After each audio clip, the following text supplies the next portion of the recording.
Good afternoon, everyone. Good afternoon, sir. Good afternoon, sir. Good afternoon, Good sir. Good afternoon, afternoon, sir. sir. Good Good afternoon, afternoon, sir. sir. Good afternoon, And sir. attendance.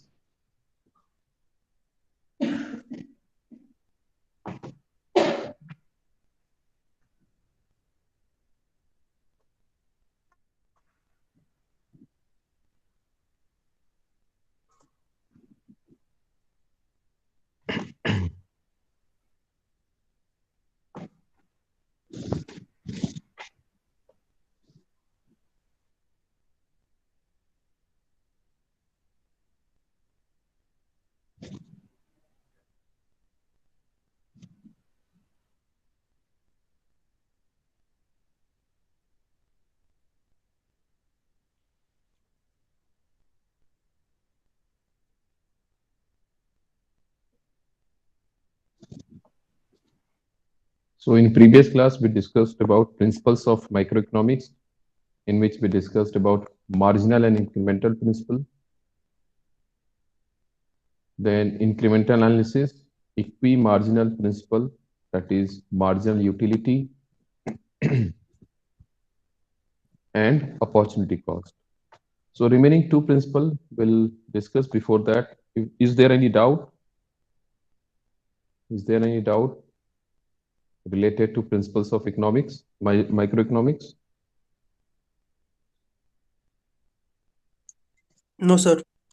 No? Sir, can you just once again help us revise this marginal and incremental only?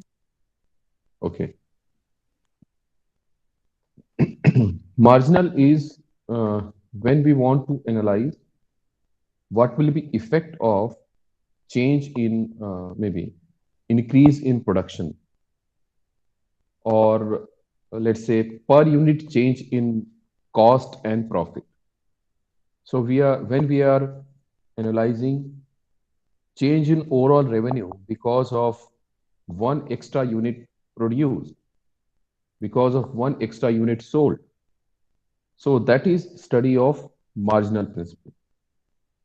Whereas if we want to analyze overall change in a business scenario, overall change in cost, overall change in profit, overall change in revenue, then it is incremental. For example, I'm in process to increase my productivity.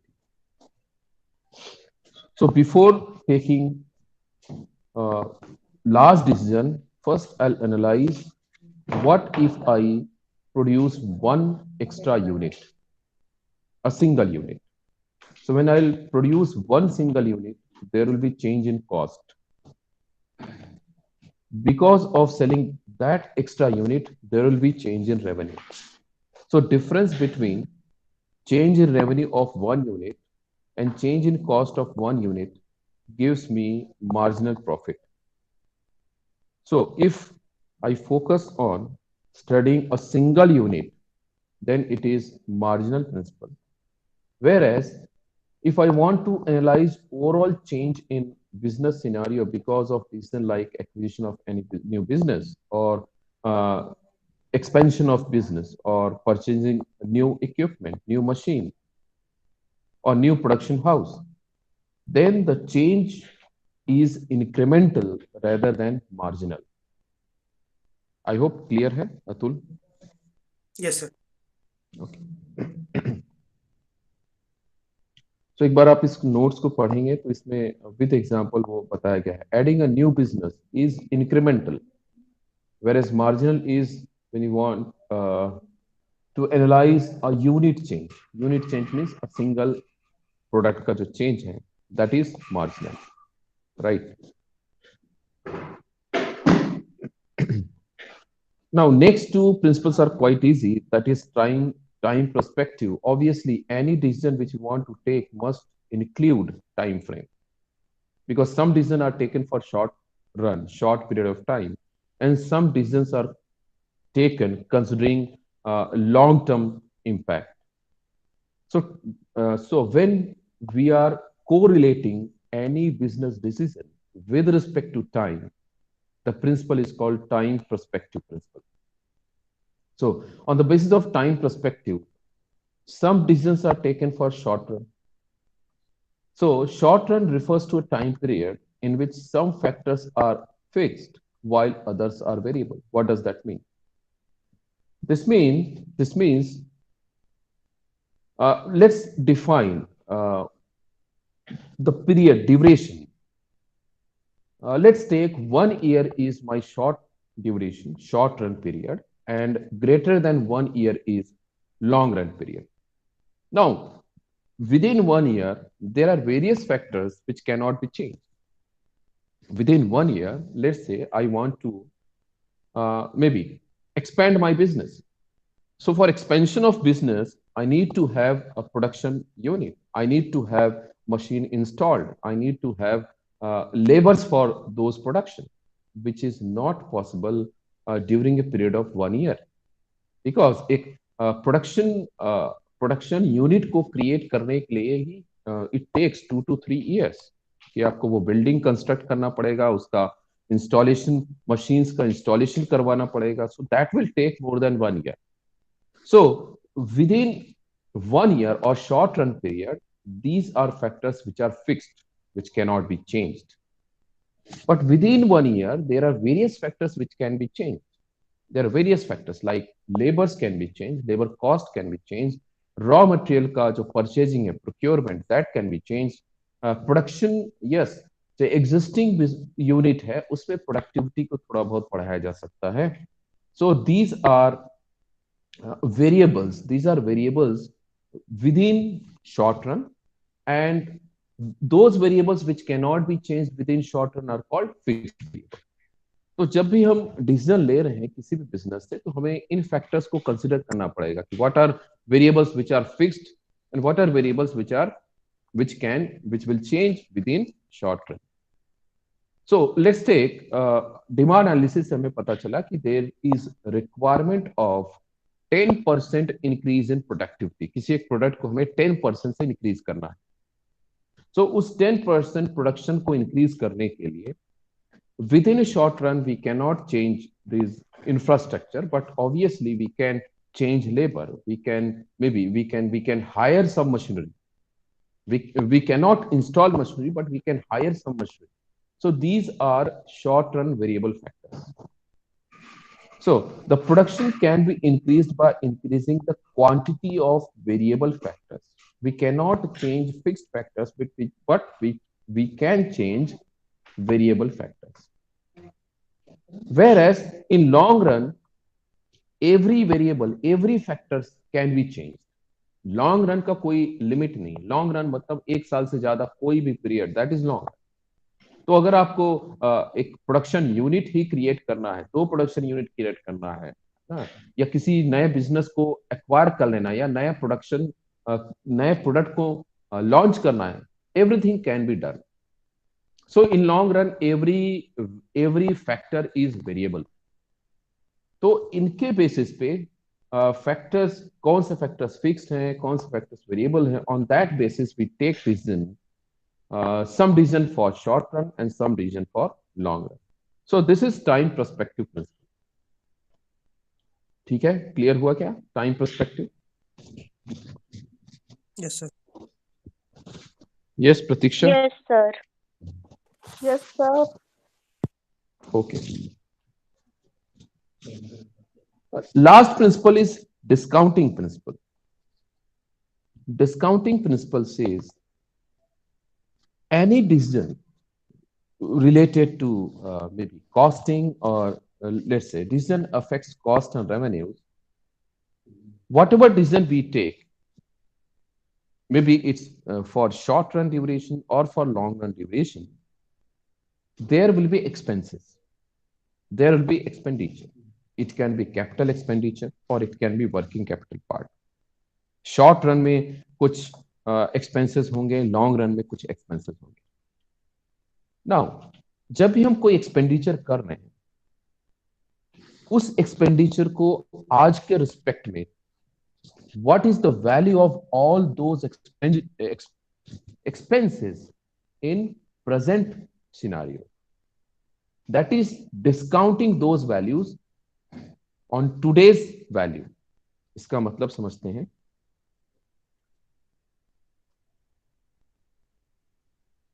Suppose हमने कोई decision लिया है जिसमें there are certain cash flow. Cash flow का क्या मतलब है? जहां पे हमें स्पेंड करना है, जहां पे हमें कुछ एक्सपेंडिचर करना है, स्पेंड करना है।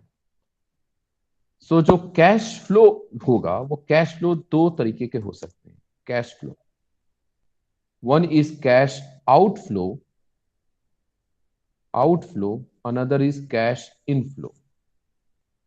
आउटफ्लो का मतलब है जो एक्सपेंसेस होंगे किसी भी डिसीजन से रिलेटेड, एंड इनफ्लो का मतलब है जो रेवेन्यू जनरेट होगा to the business. So let's take, हमने किसी एक बिजनेस को हम अपने प्रोडक्शन को एक्सपैंड करना चाहते हैं। सो प्रोडक्शन को एक्सपैंड करने के लिए we need to have a building जिसमें मशीनरी इंस्टॉल किया जा सके। तो बिल्डिंग को कंस्ट्रक्ट करने के लिए हो सकता है कि 1 2 3 ईयर्स लग जाए। उसके बाद मशीनरी इंस्टॉल होगी 4th ईयर। उसके बाद 5th year onward there will be production. Means first 4 years में हमें कोई भी आउटपुट नहीं मिलेगा। We cannot earn revenue in first 4 years, क्योंकि इस पीरियड में क्या हो रहा है, ईयर 1 2 3 में हम बिल्डिंग को इंस्टॉल करने में लगा रहे हैं, और 4th ईयर में उस बिल्डिंग के अंदर मशीन को इंस्टॉल किया। 5th ईयर ऑनवर्ड उसका प्रोडक्शन स्टार्ट हुआ। नाउ ये जो फर्स्ट 4 ईयर्स हैं इसमें आपके एक्सपेंस होंगे। कैसे एक्सपेंस होंगे? जिसको हम कैश फ्लो के टर्म में क्या बोलेंगे, कैश आउटफ्लो होगा, आपके जेब से पैसा जाएगा। सो लेट्स से यहाँ पे 100 लाख, या लेट्स से इसको लाख में कर लेते हैं, 2 लाख, 4 लाख, 3 लाख, 5 लाख, इस तरीके के एक्सपेंडिचर लैक्स में। इसके बाद 5th year onward revenue generate होगा। Let's take any random revenue, 2 3 5 7 4, there's possibility कि डिक्लाइन हो रहा है। तो 5 6 7 8 9 इन ईयर्स में आपको रेवेन्यू जनरेट हो रहा है। ठीक है। Now I want to decide whether the decision taken by me is correct or not, and that decision has to be taken today. What does that mean? That means this is my analysis that first 4 years I need to spend a lot and revenue will start generating after 5th year. तो ये तो मुझे आज present day में decide करना है कि first 4 years में कितने कितने के एक्सपेंडिचर होंगे, और 5th year onward on the basis of demand analysis कितने का रेवेन्यू जनरेट होना स्टार्ट होगा। अब मेरा डिसीजन करेक्ट है कि नहीं, जो भी मैंने डिमांड एनालिसिस किया है, जो भी मैंने सिनेरियो क्रिएट किया है, जो भी मैंने यहाँ पे इस प्रोजेक्ट का अप्रेजल स्टार्ट किया है, whether my decision would be correct or not, or whether I should go for expansion of my business or not. उसके लिए हम लोग जितने भी कैश आउटफ्लो हुआ है या जितने भी कैश इनफ्लो हुए हैं, इनका हम प्रेजेंट वैल्यू निकालते हैं। प्रेजेंट वैल्यू मतलब आज टोटल कैश आउटफ्लो और इनफ्लो का प्रेजेंट वैल्यू क्या होगा।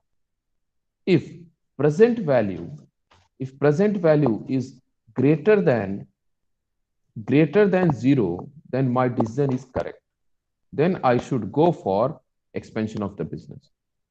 If present value is less than 0, then I should not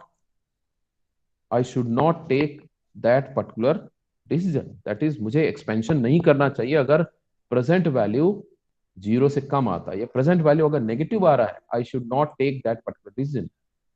If present value is equal to 0, then I am indifferent कि जो भी अगर लगता है कि डिसीजन लेना चाहिए तो ले सकते हैं, नहीं लेना है तो दैट इज इनडिफरेंट। सर ये प्रेजेंट वैल्यू कितने ईयर्स को लेके कैलकुलेट करना है वो हम खुद डिसाइड करते हैं? यस, हम खुद डिसाइड करते हैं depending upon type of business. जैसे अगर आप इलेक्ट्रॉनिक गुड्स की बात करोगे तो ये जो प्रेजेंट वैल्यू का कैलकुलेशन है या जो टाइम फ्रेम है, it should not be more than 5 year. Because every, even though if we analyse every 6 months में कोई ना कोई नए फीचर्स, नए मोबाइल, नई टेक्नोलॉजी आ रही है। तो जो उसके लिए जो इंफ्रास्ट्रक्चर रिक्वायर्ड है या जो टेक्नोलॉजिकल अपग्रेडेशन रिक्वायर्ड है, it should not be more than 5 years। Whereas अगर आप कैपिटल गुड्स की बात करते हैं, ऑटोमोबाइल सेक्टर की बात करते हैं, या फिर जो बड़े मशीनरी होते हैं, ट्रांसफार्मर हो गया, जनरेटर हो गया, इनकी बात करें तो उस केस में you can take 20-30 years। So depending upon type of business, depending upon type of technology or product, we decide what should be time frame, right? Yes, sir. So what is discounting principle? आपने may be जब आप lower classes में थे तो आप calculate करते थे simple interest का, जहां पे क्या बोलते सर वो टर्म को?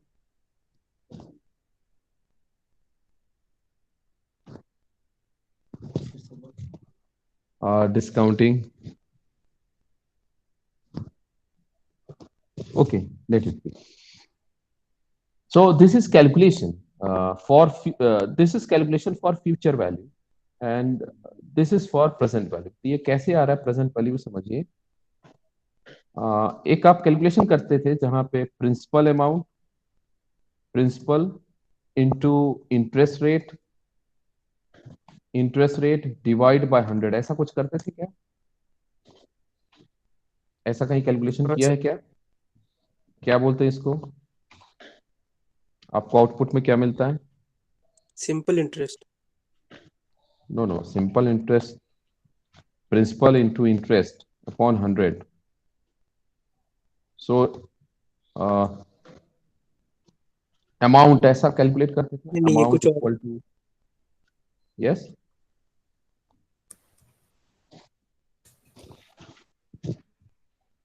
Okay, let it be. So present value कैसे कैलकुलेट हो रहा है ये देखेंगे। प्रेजेंट वैल्यू कैसे, क्या होगा? Come again, interest, that would be the amount, right? Come again, you are not Sir, audible clearly. the principal plus the interest of that principal would be the total amount. What's that total amount called? The total amount would be an expense. नहीं,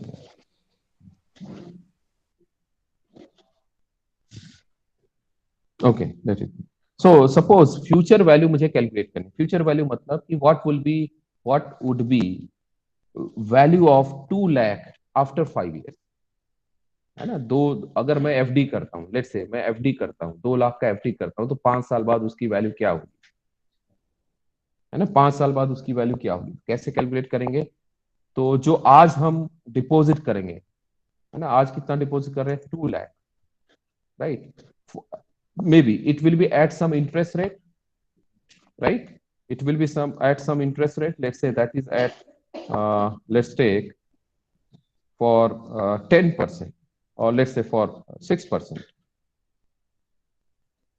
And for how many duration? So 5 years. तो ये जो amount आता है, this is called future value. फिर से समझते क्या है। 2 लाख अगर मैं आज डिपॉजिट करता हूं, तो 6% इंटरेस्ट रेट पे 5 साल के बाद उसकी वैल्यू क्या होगी, that is the future value. 2 lakh अगर आज डिपॉजिट करते हैं 6% इंटरेस्ट रेट पे, तो 5 years के बाद उसकी वैल्यू क्या होगी, that is future value, right. Present value कैसे निकलेगा? प्रेजेंट वैल्यू क्या होगा इस केस में? जो 2 लाख है, that is the present value of 6% interest rate after 5 years।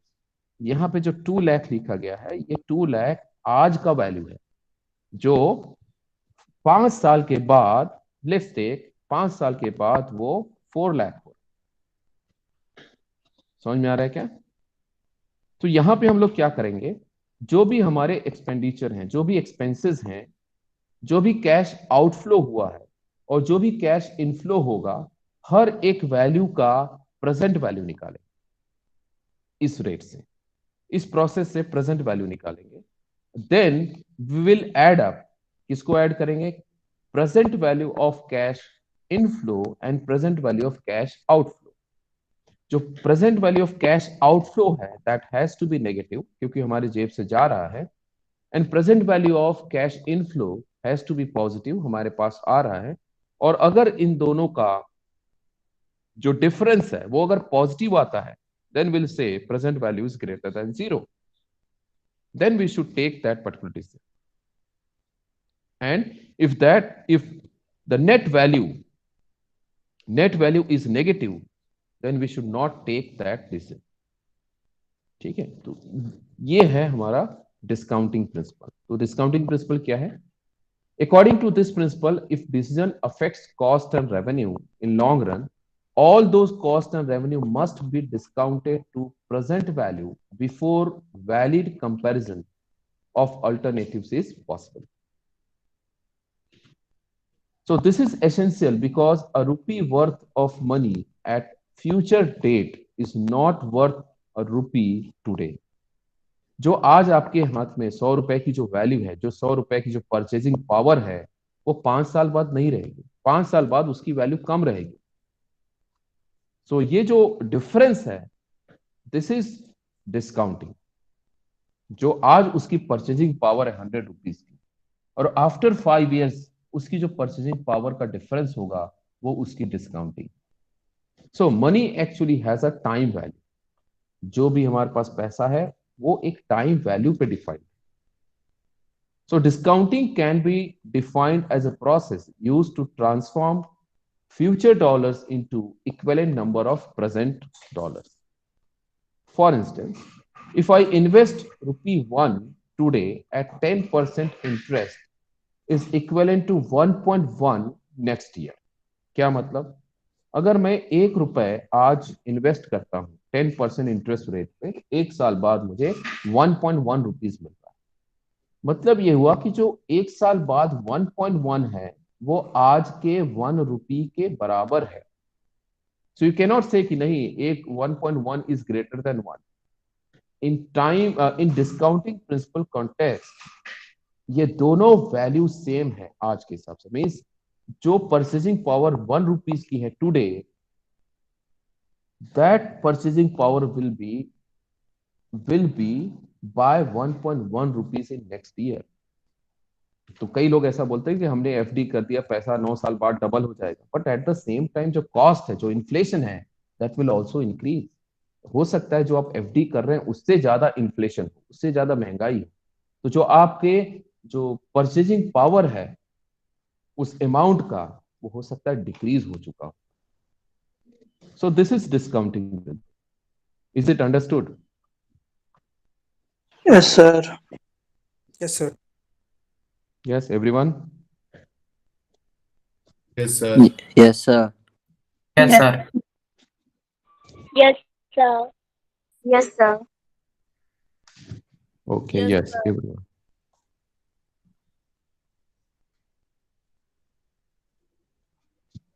Now we will move to next topic.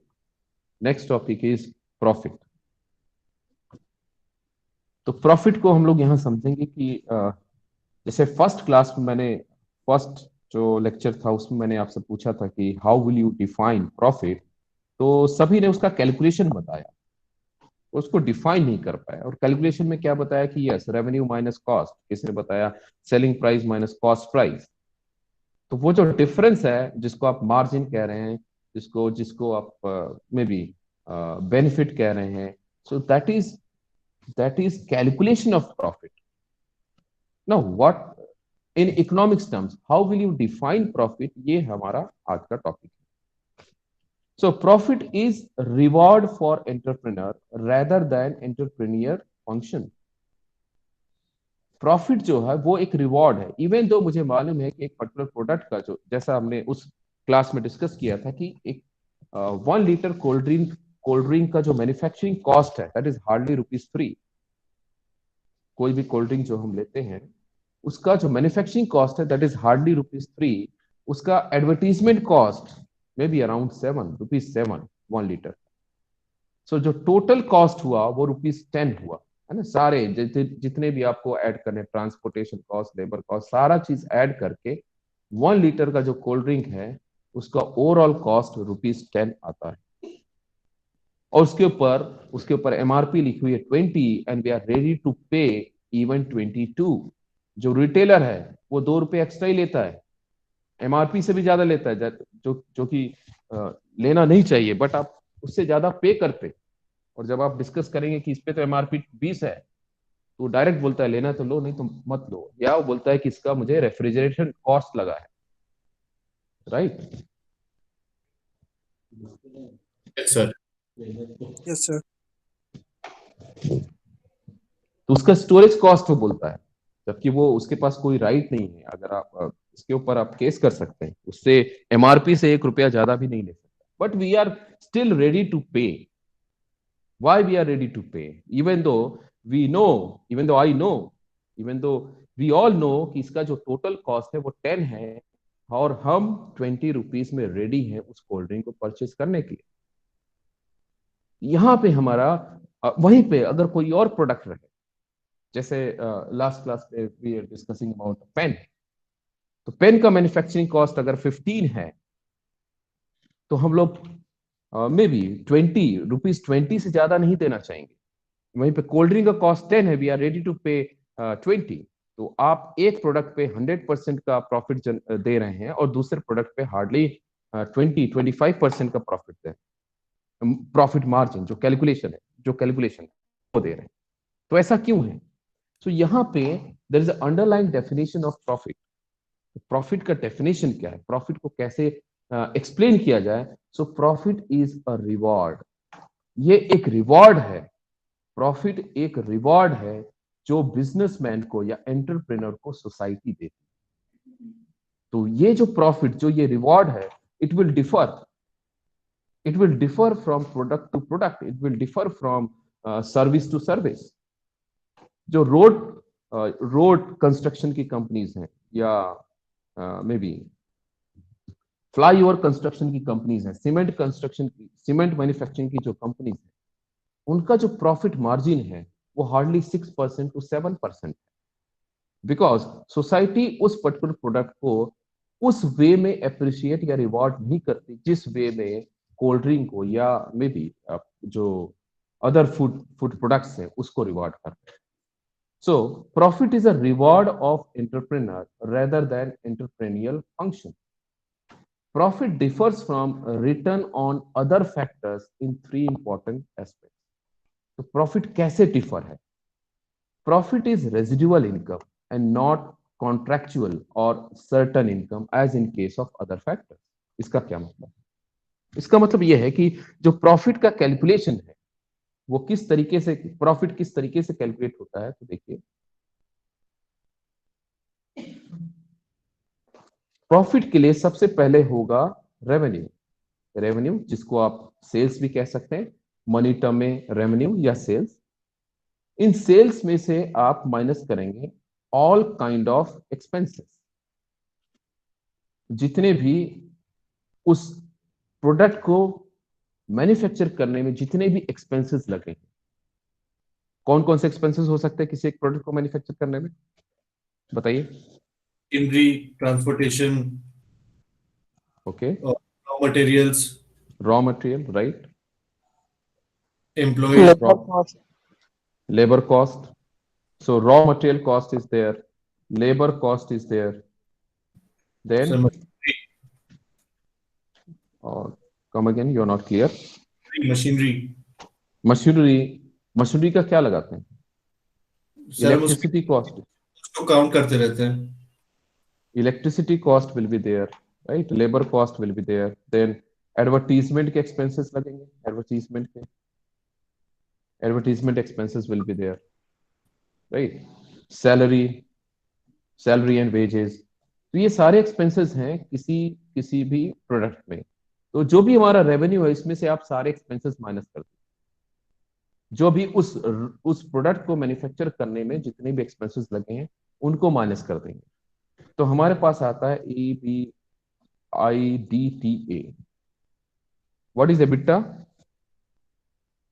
Expenses before earning before, this is earning because हम revenue में से सारे एक्सपेंसेस माइनस कर चुके हैं।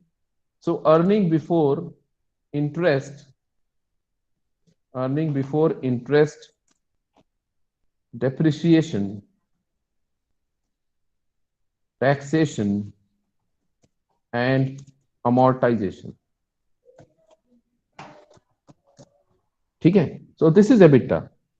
सो रेवेन्यू में से आपने उससे प्रोडक्ट को मैन्युफैक्चर करने में जो डायरेक्टली एक्सपेंसेस है उसको आपने माइनस कर दिया, तो आपको मिलता है EBIDTA. EBIDTA क्या है? Earning before. अभी आपकी अर्निंग नहीं है, यहाँ पे अर्निंग मीन्स प्रॉफिट. अभी आपको यू एज अ बिजनेसमैन आपको प्रॉफिट जनरेट नहीं हुआ है. अभी आपको ये जो वैल्यू है, this is earning before interest.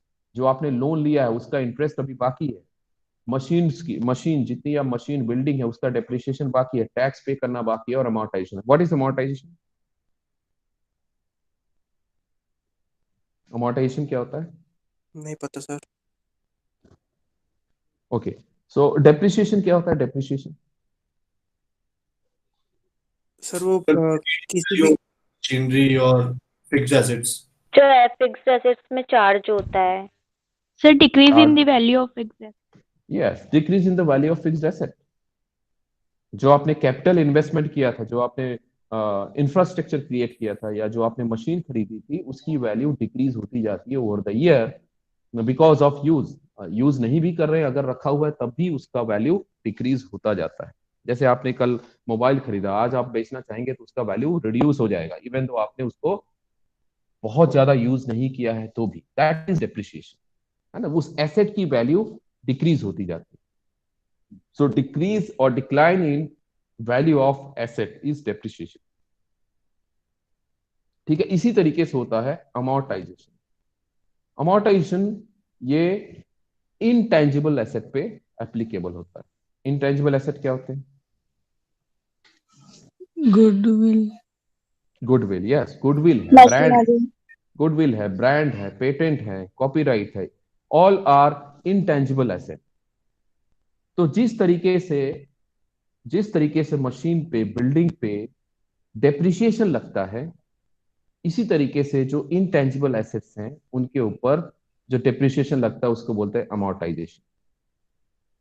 सो जो आपका EBIDTA आया है, इसमें से आप डेप्रिसिएशन एंड अमोर्टाइजेशन माइनस करेंगे तो आपको मिलेगा EBIT, that is earning before interest and tax. क्या बचा? Earning before interest and taxation. इस EBIT से आप इंटरेस्ट माइनस करेंगे तो आएगा आपका EBT, जिसको हम PBT भी कहते हैं, अर्निंग बिफोर टैक्स. इसमें से आप टैक्स माइनस करेंगे, you will get PAT, profit after tax. So ये जो प्रॉफिट आफ्टर टैक्स है, this is earning to entrepreneur. ये बिजनेसमैन को मिलता है. ठीक है, सर एक डाउट है यस प्लीज. सर। अभी जैसे आपने समझाया amortization is the depreciation in the intangible assets. Right. तो how do we quantify them? Like there is a lifespan for different intangible assets. Like जो मेडिकल इंडस्ट्री में जो मेडिसिन्स का जो कॉपीराइट होता है, राइट, पेटेंट होता है, उसका उसका जो लाइफ स्पैन है, it is around 7 to 12 years. So 7 to 12 years तक जो भी उस पेटेंट की वैल्यू है, लेट्स से वो उसकी वैल्यू है 10 लाख, तो 12 ईयर्स तक उस 10 लाख को डेप्रिशिएट करते जाना है, सो दैट वो 12th ईयर में उसकी वैल्यू 0 हो जाए. सो नॉर्मली जैसे जैसे जो मशीन है, बिल्डिंग है, उस पे एक स्ट्रेट लाइन डेप्रिशिएशन मेथड लगता है, उसका रेट है 10%. इसी तरीके से जो इंटेंजिबल एसेट है उस पे भी एक फिक्स्ड रेट अप्लाई करते हैं. लेट्स से 10% का डेप्रिशिएशन हो रहा है एवरी ईयर, 10% का अमोर्टाइजेशन हो रहा है एवरी ईयर. तो अगर उसकी वैल्यू लेट्स से 10 लाख है, तो हो सकता है 10 ईयर्स के बाद उसकी वैल्यू 0 हो जाए. तो इस तरीके से उसको अप्लाई करते हैं. नहीं सर, डेप्रिसिएशन कैसे होता है वो समझ गया. मतलब बेसिकली इंटेंजिबल एसेट्स को हम क्वांटिफाई कैसे करते हैं वो डाउट और था. उसकी वैल्यू कैसे रखते हैं? जी जी. That's what. ओके, तो एक इंटेंजिबल एसेट है जैसे कि पेटेंट. ठीक है, पेटेंट या कोई कॉपीराइट। तो जिसने ये पेटेंट लिया है, जिस लेट्स से किसी एक टेक्नोलॉजी का ये पेटेंट, तो उस टेक्नोलॉजी की कोई ना कोई एक वैल्यू डिफाइन, और ये वैल्यू कौन डिफाइन करेगा? ये वैल्यू जिसने उस टेक्नोलॉजी को बनाया है। इन्वेंट किया है ना, जी। जिसने उसको इन्वेंट किया है।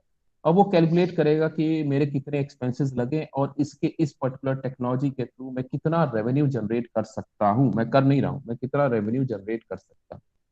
तो उस पेटेंट की वो वैल्यू डिफाइन इस ये आप पढ़ेंगे आप इसको, valuation. There is a term called valuation. तो आप पेटेंट का वैल्यूएशन, गुडविल का वैल्यूएशन, इसी तरीके से इवन इवन जो शेयर प्राइस है उनका वैल्यूएशन। तो वैल्यूएशन के थ्रू आपको किसी भी इंटेंजिबल एसेट की वैल्यू पता चलती है। तो ये एक ओके। अंडरलाइंग वैल्यू है कि ओवर द 10 years मुझे इस पर्टिकुलर टेक्नोलॉजी से कितना रेवेन्यू जनरेट हो सकता है। ठीक है। ठीक है सर। ओके। सो यहां से आपको दिख रहा है कि प्रॉफिट आफ्टर टैक्स जो है ये बिजनेसमैन या एंटरप्रेन्योर को मिलता है। अब यहां पे हमने डिस्कस किया कि there is a difference in profit, that is profit is a residual income. Residual means जो बचा खुचा है। तो अगर आप यहां देखेंगे जो प्रॉफिट आफ्टर टैक्स है, it is not necessary that it will B positive. ऐसा हो सकता है कि आपके जो एक्सपेंसेस है बहुत ज्यादा है, या डिप्रिशिएशन बहुत ज्यादा है, या इंटरेस्ट बहुत ज्यादा है, तो आपका जो प्रॉफिट आफ्टर टैक्स है वो नेगेटिव हो सकता है, या जीरो हो सकता है, या बहुत ज्यादा हो सकता है। बट अल्टीमेटली हमें कब मिल रहा है प्रॉफिट आफ्टर टैक्स? सारे सारे कैलकुलेशन के एंड में मिल रहा है, इसलिए इसको रेजिडुअल इनकम कहते हैं। So profit is a income to entrepreneur. ये एक इनकम है, ये बिजनेसमैन के लिए इनकम है, क्योंकि बिजनेसमैन तो कोई सैलरी नहीं लेता। ठीक है, बिजनेसमैन क्या क्या उसको मिलता है? प्रॉफिट मिलता है। तो profit is a residual income to entrepreneur. And another term is it is not contractual. Contractual means ये कोई फिक्स्ड वैल्यू नहीं है। और सर्टन इनकम, जैसे यहाँ पे आप देखिए जो सैलरी है, जो जो रॉ मटेरियल के एक्सपेंसेस हैं, जो इंटरेस्ट रेट है, ये फिक्स्ड है। इंटरेस्ट रेट अगर इतना लगता है तो इतना लगेगा ही। लेबर के एक्सपेंसेस, जो वेजेस हैं, सैलरी है, इलेक्ट्रिसिटी बिल है, these are fixed. But profit is not fixed, it is not contractual. Second point, it says the difference between profit and other factors, that there are much greater fluctuations in profit than the rewards of other factors. बाकी जो factors हैं, बाकी जैसे factors हैं जैसे salary, तो हमें मालूम है सैलरी में जो चेंज होगा, जो हमें जो जो एम्प्लॉय हैं उनको मालूम है कि उनकी सैलरी अगले साल कितनी बढ़ेगी, राइट? या इलेक्ट्रिसिटी का जो कॉस्ट है, इलेक्ट्रिसिटी बोर्ड को मालूम है कि उन्हें इलेक्ट्रिसिटी के थ्रू कितना रेवेन्यू जनरेट होगा। बट जब हम प्रॉफिट की बात करते हैं तो profit is not fixed. Profit में बहुत ज्यादा फ्लक्चुएशंस है। बहुत ज्यादा फ्लक्चुएशंस क्यों है? रेवेन्यू अगर प्रॉपर नहीं रहा, रेवेन्यू अगर ज्यादा जनरेट नहीं हुआ, तो क्या हम अपने लेबर को सैलरी नहीं देंगे? बिल्कुल नहीं। क्या डिप्रिशिएशन नहीं लगाएंगे उस पर्टिकुलर ईयर? बिल्कुल लगेगा डिप्रिशिएशन। जो हमने लोन लिया है, क्या हम इंटरेस्ट नहीं पे करेंगे? बिल्कुल पे करेंगे। But what about profit? इसकी कोई गारंटी नहीं। सो रेवेन्यू ज्यादा है, you can earn many fold profit. Revenue कम है तो आपकी प्रॉफिट के ऊपर बहुत ज्यादा, या प्रॉफिट में बहुत ज्यादा फ्लक्चुएशंस आएगा। That's what this point is. There are much greater fluctuations in profit than in rewards of other factors, as compared to other factors. Other factors means salary, wages, electricity bill, interest, depreciation. In factors के comparison में profit में बहुत ज्यादा fluctuations है। Then third point says that profit may be negative. Profit can be positive. Profit can be zero. Profit zero हो सकता है, positive तो होता ही है, जीरो भी हो सकता है और नेगेटिव भी हो सकता है। A businessman can go in loss. लेकिन जो रेंट है, या वेजेस हैं, या इंटरेस्ट है, ये पॉजिटिव रहेंगे या ज्यादा से ज्यादा जीरो हो सकते हैं। अब ऐसा तो कभी नहीं होगा ना कि हमारे यहाँ जो बिजनेस में जो लेबर्स आ रहे हैं वो हमारे यहाँ काम भी करे और उनसे हम पैसा भी लें, ऐसा तो पॉसिबल नहीं है। Means negative wage can not be possible, या negative rent can not be possible कि हम किसी किसी के यहाँ पे एज अ टेनेंट हैं और जो हाउस ओनर है वो हमें पैसा दे रहा है, तो ऐसा तो पॉसिबल नहीं होगा। So all these factors, rent, wages, interest, depreciation, all are positive, whereas profit can be positive or negative. So these are three differences in terms of profit in comparison to other factors. जो business में बाकी सारे factors हैं उनके comparison में profit में ये differences हैं, और प्रॉफिट को डिफाइन कर रहे हैं as a reward to the entrepreneur, जो एक बिजनेसमैन या जो कंज्यूमर या सोसाइटी बिजनेसमैन को देता है, दैट इज रिवॉर्ड। ठीक है, इस प्रॉफिट के ऊपर बहुत सारी थ्योरीज बनाई गई हैं, बहुत सारे लोगों ने इसके थ्योरीज डिफाइन किए हैं, बहुत सारे इकोनॉमिस्ट ने प्रॉफिट को अपने अपने तरीके से एक्सप्लेन या समझाने की कोशिश की है। तो उससे पहले हम लोग इसके कैलकुलेशन को देख लेते हैं। There is a two term called gross profit and net profit. तो ग्रॉस प्रॉफिट क्या है? टोटल रेवेन्यू में से एक्सप्लिसिट कॉस्ट को माइनस करते हैं। टोटल रेवेन्यू जैसे यहां पे मैंने आपको कैलकुलेशन दिखाया, this will be total revenue, और जो भी एक्सपेंसेस हैं, जो भी expenses, raw material, labour, electricity, advertisement, salary और डेप्रिसिएशन, अमोर्टाइजेशन, इंटरेस्ट, टैक्सेस, ये सारे एक्सपेंसेस को आप माइनस कर देंगे तो हमें मिलेगा ग्रॉस प्रॉफिट। नाउ जो भी एक्सपेंसेस मैंने यहां पे शो किया है, इनको हम एक्सप्लिसिट कॉस्ट कहते हैं, या इसको हम अकाउंटिंग कॉस्ट कहते हैं। Why accounting cost? Because all these cost are declared in books of accounts. ये ऐसे कॉस्ट हैं जो बुक्स ऑफ अकाउंट्स में या आपके एनुअल रिपोर्ट में या कॉस्ट शीट में या लेजर में स्पेसिफाई किए जाते हैं, मेंशन की जाती है। इनको हम बोलते हैं explicit cost. But there are some cost जिसको हम बुक्स ऑफ अकाउंट्स में शो नहीं करते हैं। They are called implicit cost और हिडन कॉस्ट। तो जो हम यहाँ पे प्रॉफिट का कैलकुलेशन कर रहे हैं, this is gross profit, not net profit. Net profit कब आएगा? जब इसमें से हम इम्प्लिसिट कॉस्ट को भी सबट्रैक्ट करें। अब इम्प्लिसिट कॉस्ट क्या होता है उसको समझिए। So implicit cost, let's discuss some of the example of implicit cost.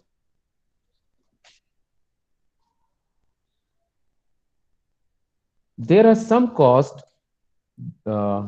let's take, जैसे मेरे पास एक लैंड है, मैं इस लैंड का ओनर हूं और मैं इस पे एक बिजनेस को सेटअप कर रहा हूं। ठीक है, इस बिजनेस को मैंने यहाँ पे सेटअप किया और इससे जो भी प्रोडक्शन हो रहा है उस प्रोडक्ट को सेल कर रहा हूं, उससे रेवेन्यू जनरेट हो रहा है। तो जब मैं इसमें एक्सपेंसेस शो करूंगा कि क्या क्या एक्सपेंसेस लगे हैं उस प्रोडक्ट को सेल करने में, in that case I will not consider rent of this land.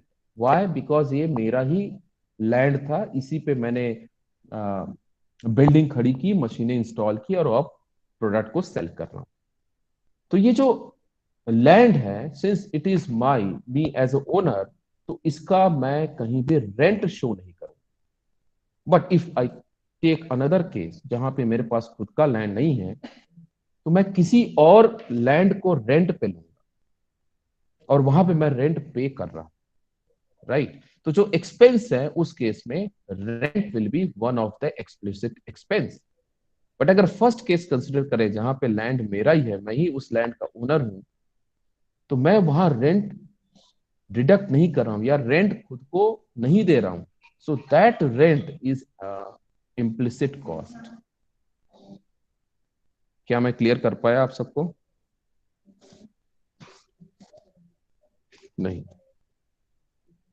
Yes और नो? समझ गया सर। सर ऐसे और दीजिए। एक और एग्जांपल ले लेते हैं, जैसे सैलरी है। तो मुकेश अंबानी कोई सैलरी नहीं लेते ना, मुकेश अंबानी कोई सैलरी नहीं लेते। उनको क्या मिलता है? प्रॉफिट। उनको क्या मिलता है? Growth in his share value. उनको सैलरी नहीं मिलता। बट अगर वही वो जो काम कर रहे हैं अपने एंटीला में बैठ के 9,000 करोड़ के घर में बैठ के जो काम कर रहे हैं, वही अगर किसी ऑफिस में जाके कर रहे होते तो we could have earn salary. तो वो जो सैलरी है जो वो नहीं ले रहे हैं, that is an implicit cost. एक और तरीके से इसको समझते हैं। भिलाई स्टील प्लांट में जो स्टील मैन्युफैक्चर हो रहा है, उस स्टील मैन्युफैक्चरिंग प्रोसेस की वजह से जो एयर का पोल्यूशन हो रहा है, उस पोल्यूशन का कोई ना कोई कॉस्ट है जिसको किसी भी बुक्स ऑफ अकाउंट्स में शो नहीं किया जाता, but that is cost to the society, that is cost to the environment, that cost is implicit cost, that cost is hidden cost, but that is cost to the environment. Is it clear? Yes, sir.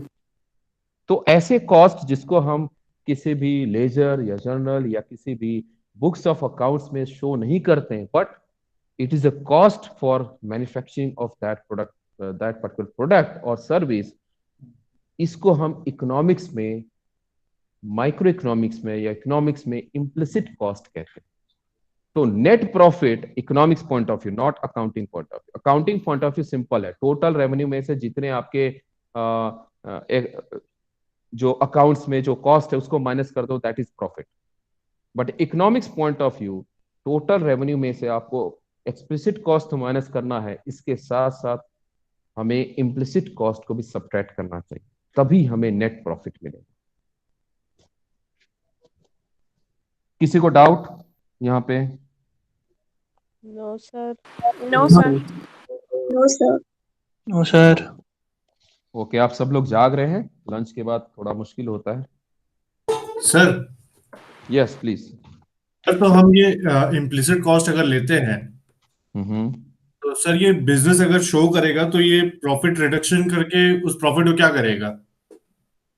Profit को क्या करेगा? तो आप जब इस cost को show कर रहे हो तो वो कॉस्ट आपको स्पेंड करना पड़ेगा, राइट? जैसे आप देखेंगे भिलाई स्टील प्लांट किसी एक पर्टिकुलर गांव को डेवलप कर रहा है, या पोल्यूशन को कंट्रोल करने के लिए कुछ कुछ टेक्नोलॉजिकल चेंज कर रहा है, या प्लांटेशन कर रहा है, ये सारे इम्प्लिसिट कॉस्ट की वजह से ही आया है। तो ये उसको शो कर पा रहा है, इसकी वजह से वो अपने प्रॉफिट में भी, ये it is a one kind of expense. तो अब इसको बुक्स ऑफ अकाउंट्स में आप शो कर सकते हैं, right? Okay sir.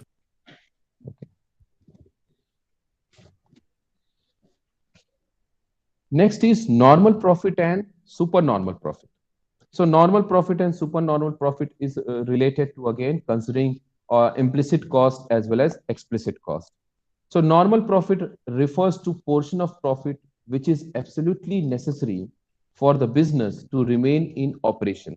In other words, it is minimum necessary to induce a business to remain and operate. So normal profit forms part of average cost. The organization obtains normal profit when average revenue is equal to average cost. So normal profit किसे कहेंगे?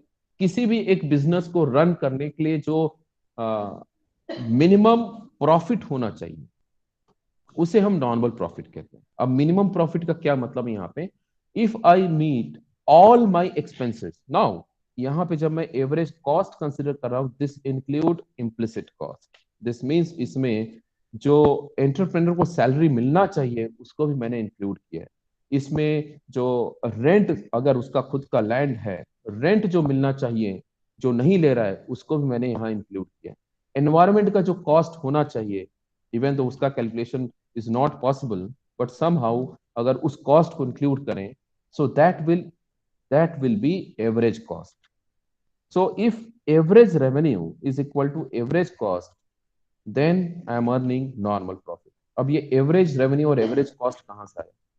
So total revenue को if I divide by total quantity of product produced या total quantity of product sold, तो इससे मुझे मिलेगा average revenue। ये average revenue देगा।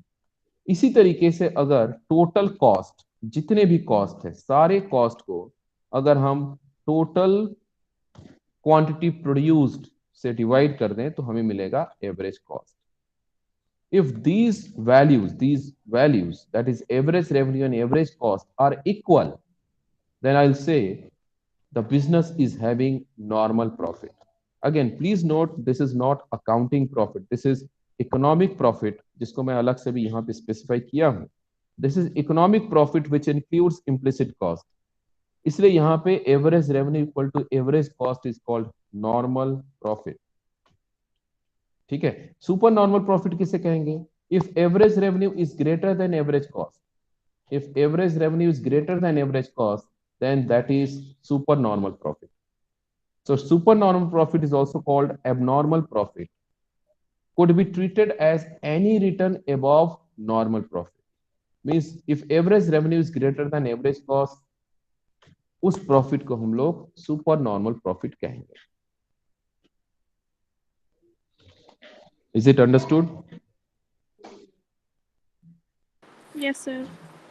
ओके. इसका प्रैक्टिकल इम्प्लीकेशन समझिए कि किसी एक बिजनेस को अगर हम बोले कि मिनिमम कितने प्रॉफिट पे वो ऑपरेट करेगा, सो आई विल से कि अगर वो अपने एवरेज कॉस्ट को मीट कर पा रहा है, so that is average cost, जितना भी आ रहा है उतना ही उसका एवरेज रेवेन्यू जनरेट हो रहा है, then business will run. Yes. अगर एवरेज रेवेन्यू एवरेज कॉस्ट से कम है, एवरेज रेवेन्यू एवरेज कॉस्ट से कम आ रहा है, then business should wind up. नए बिजनेस में एंटर करना चाहिए, नए प्रोडक्शन में एंटर करना चाहिए, rather than running same business, because आप अपने ही एक्सपेंसेस को मीट नहीं कर पा रहे. ठीक है. So this is calculation for normal profit and super normal profit. Last one is accounting profit and economic profit. तो जो ऊपर हमने डिस्कस किया वही चीज है. अकाउंटिंग प्रॉफिट क्या है? Total revenue minus the cost involve in producing and selling the profit analysis. That is जो भी हमारे एक्सप्लिसिट कॉस्ट थे टोटल रेवेन्यू में से, एक्सप्लिसिट कॉस्ट को माइनस कर देंगे तो अकाउंटिंग प्रॉफिट मिलता है. और इकोनॉमिक प्रॉफिट क्या है? यहाँ देखिए इकोनॉमिक प्रॉफिट है, मैं थोड़ा सा फास्ट जा रहा हूँ. यहाँ पे इकोनॉमिक प्रॉफिट है. इकोनॉमिक प्रॉफिट क्या है? एक्सप्लिसिट कॉस्ट तो माइनस करना ही है, इसके साथ साथ इम्प्लिसिट कॉस्ट को भी माइनस करना, जिसको हम इम्प्यूटेड कॉस्ट कहें. और economic profit is accounting profit minus imputed cost. Imputed cost is nothing but implicit cost. Implicit cost is nothing but all those hidden cost जो एक्चुअल में बिजनेस रन करने में लगा तो है बट उसको शो नहीं किया जाता. सो दिस इज इकोनॉमिक प्रॉफिट. यहां तक किसी को डाउट? थोड़ा फास्ट हम लोग मूव कर रहे हैं. Yes, any doubt? No, sir. No, sir. So I'll close here. Maybe अगर कल एक्स्ट्रा क्लास मिलेगा तो I'll take maybe same time पे. लिंक शेयर किया हुआ है madam. So in next class we'll discuss about theories of profit. कैसे other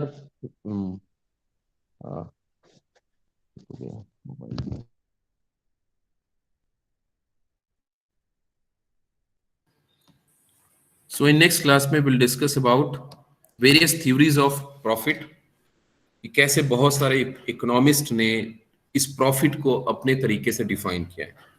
तो जब हम इन थ्योरीज को पढ़ेंगे, समझेंगे और इनके लिमिटेशंस क्या रहे, हो सकता है कि हम अपने भी कुछ प्रॉफिट की थ्योरी बना सकेंगे कि प्रॉफिट को कैसे डिफाइन किया है. This is not about how to calculate profit, this is how we define profit, है ना. जैसे हमने पहला स्टेटमेंट दिया था कि profit is reward to the entrepreneur.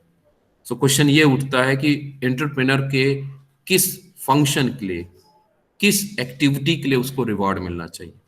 सो बहुत सारे इकोनॉमिस्ट ने अपने अपने तरीके से इसको एक्सप्लेन किया है, डिफाइन किया है. Will discuss in next class. So thank you for joining. Thank you, sir. Thank you, sir. Thank Thank you, sir. you, sir. Madam Thank you, है, sir.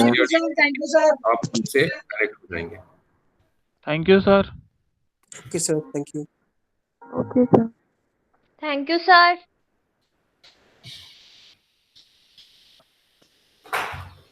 भाई देख जितना मत